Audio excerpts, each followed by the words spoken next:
Hello అందరికీ good morning. అందరు ఎలా ఉన్నారు? నేనైతే సూపర్గా ఉన్నాను. మీరు కూడా బాగుండాలని దేవుణ్ణి కోరుకుంటున్నాను. ఈరోజైతే పిల్లల కోసం క్యారెట్ ఫ్రై చేస్తున్నానండి. ఒక ప్యాన్ పెట్టుకొని అందులో ఆయిల్ వేసుకొని పోపు దినుసులు మనం కట్ చేసి చిన్న చిన్నగా కట్ చేసి పెట్టుకున్న క్యారెట్ ఈ విధంగా కట్ చేసుకుంటే మంచిగా ఉంటుందండి పిల్లలు తినడానికి కూడా. క్యారెట్, కొంచెం కరివేపాకు, చిటికెడు పసుపు, 2 రెమ్మల కరివేపాకు, చిటికెడు పసుపు, ఉప్పు కూడా వేసి కొంచెం మగ్గనివ్వాలండి. కలుపుకొని కొంచెం మగ్గనివ్వాలండి క్యాప్ పెట్టుకొని.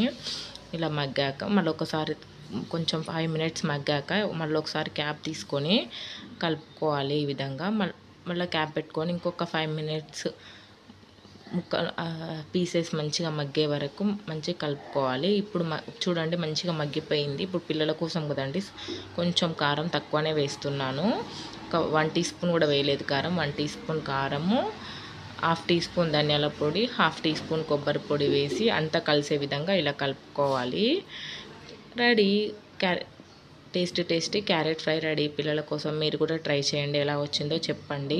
అలాగే మన ఛానల్ని ఫస్ట్ టైం చూస్తున్నట్లయితే ప్లీజ్ లైక్ చేయండి, షేర్ చేయండి, సబ్స్క్రైబ్ చేయండి, కామెంట్ కూడా చేయండి.